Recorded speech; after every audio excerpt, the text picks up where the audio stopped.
Assalamualaikum warahmatullahi wabarakatuh. Perkenalkan, nama saya Zulfikar Indradanu dari Fakultas Sains dan Teknologi UIN Alauddin Makassar.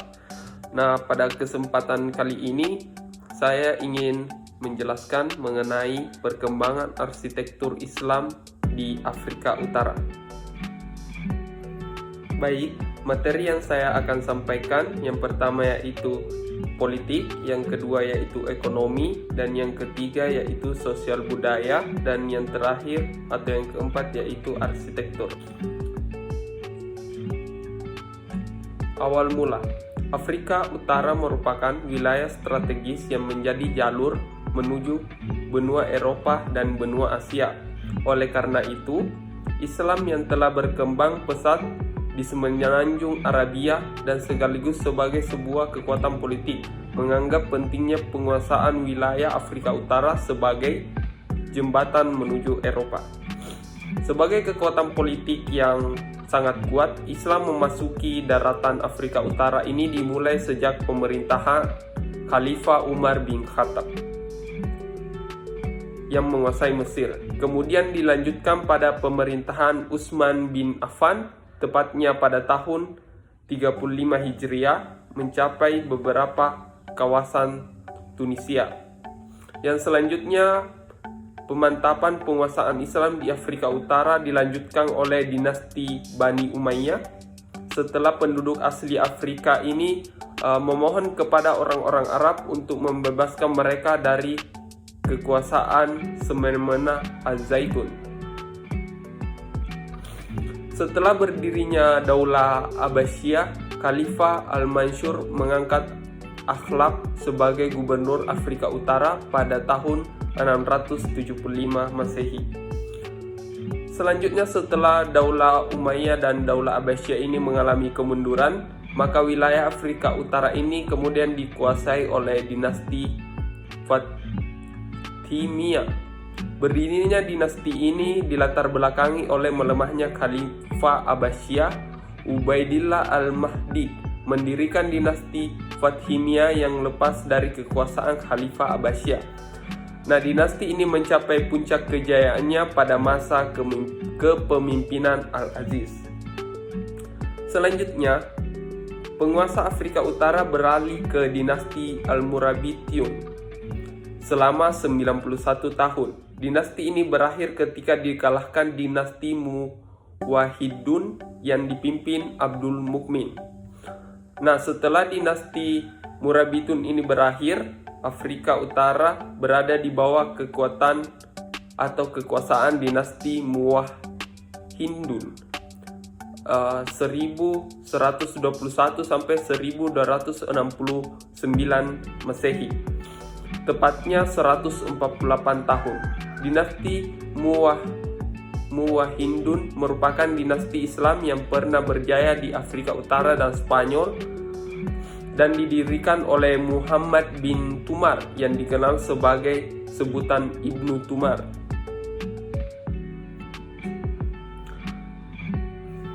Materi yang kedua yaitu ekonomi.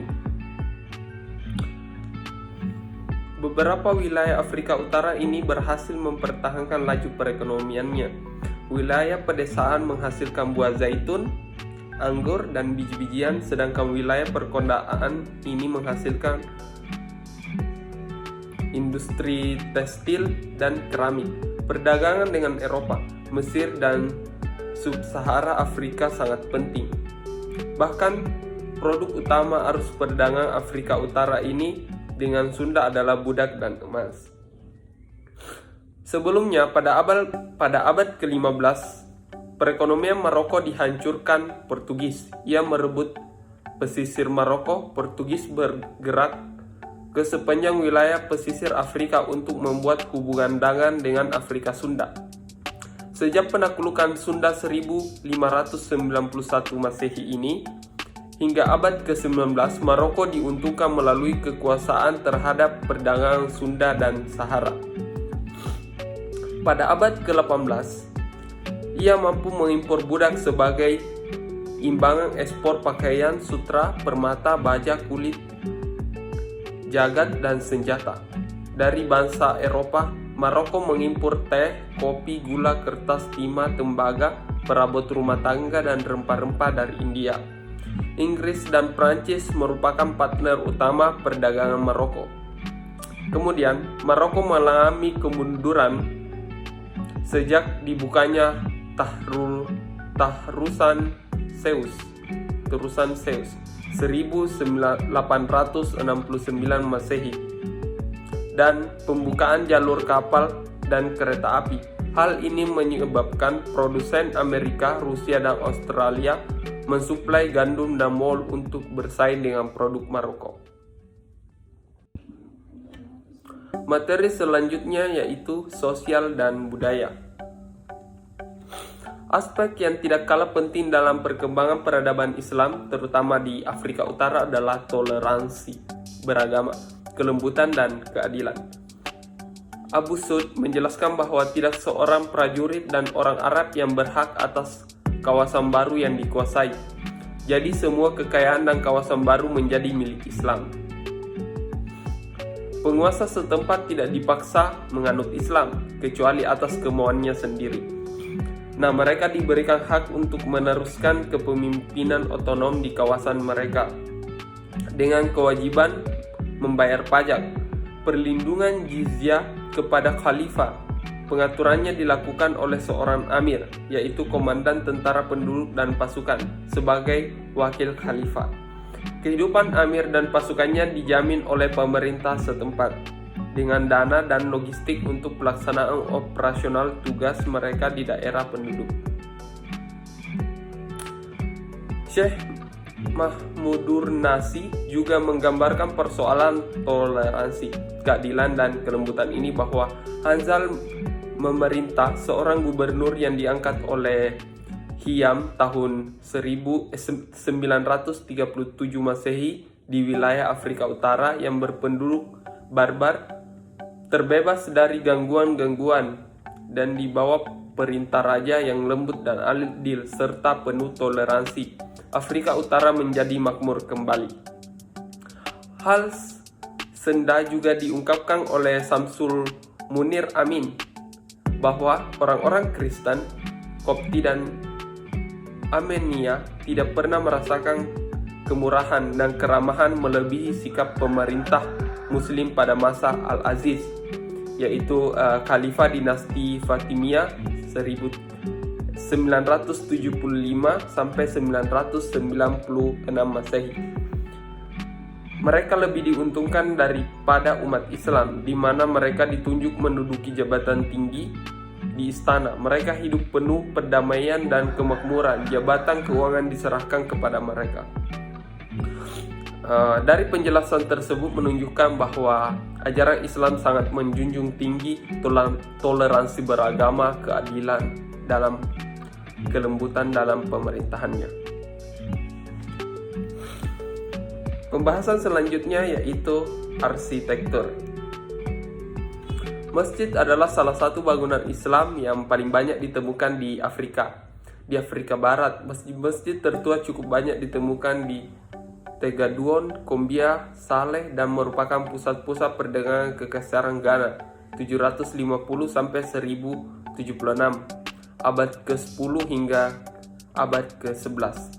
Hasil penggalian menunjukkan masjid-masjid pertama di Afrika Barat ini terdiri atas sebuah pekarangan, aula salat, dan menara yang umumnya berbentuk persegi. Kemudian, pada abad 1240 Masehi, sebuah masjid besar yang terbuat dari bata lumpur dibangun di Jannah, Mali. Hingga sekarang masjid ini merupakan salah satu bangunan Islam yang paling khas di Afrika. Selain Masjid Jannah yang kodan itu, masih ada sejumlah bangunan masjid khas Afrika lainnya. Yang pertama yaitu Masjid Sankore. Ini adalah salah satu dari dua masjid bersejarah yang ada di Timbuktu, Mali. Masjid ini dibangun pada abad ke-14 di akhir kejayaan Kekaisaran Mali. Meski demikian, bangunan tertua yang masih ada hingga kini dibuat pada 1581 adalah Kepala Hakim di Timbuktu, yakni Al-Qadi Aqib Ibnu Muhammad Ibnu Umar yang pertama kali memerintah pembangunan Masjid Sankore. Secara arsitektur, bangunan masjid ini tergolong unik dan luar biasa, terutama mihrab besarnya yang berbentuk piramida. Keunikan itulah yang membuat Masjid Sankore terkenal di seluruh dunia. Ensiklopedi Seni dan Arsitektur Islam menyebut masjid ini juga meniru Masjidil Haram, Mekah. Hal ini tampak dari keberadaan halaman yang nyaman di bagian dalam. Tak sekedar tempat ibadah, masjid ini kemudian menjadi pusat pengajaran ilmu agama. Selanjutnya yaitu Masjid Jami Cingguinti.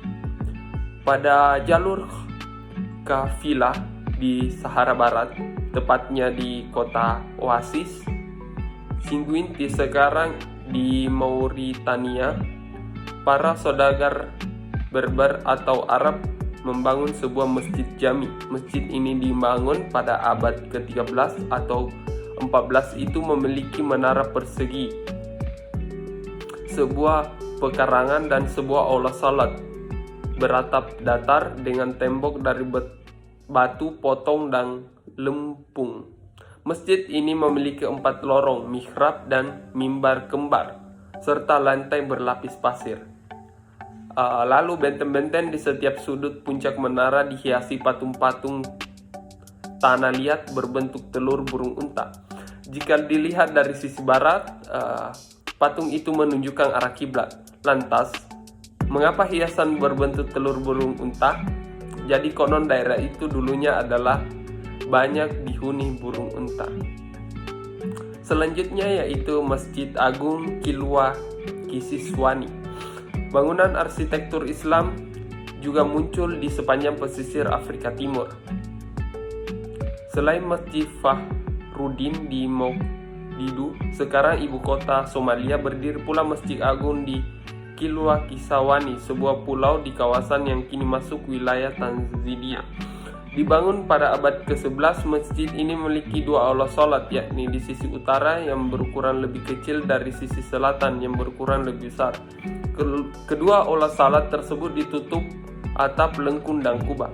Masjid ini merupakan masjid tertua yang masih bisa disaksikan oleh pesisir Afrika Timur. Secara arsitektur, masjid ini memiliki 16 kubah tersebut juga sangat unik. Kubah terbesarnya dibuat pada abad ke-13 hingga abad ke-19. Kubah itu masih menyandang status sebagai kubah terbesar di Afrika Timur. Masjid ini pun dikenal sebagai salah satu yang pertama kali dibangun tanpa pekarangan halaman dalam. Itulah materi yang bisa saya sampaikan. Untuk lebih dan kurangnya mohon dimaafkan. Saya akhiri dengan ucapan wassalamualaikum warahmatullahi wabarakatuh.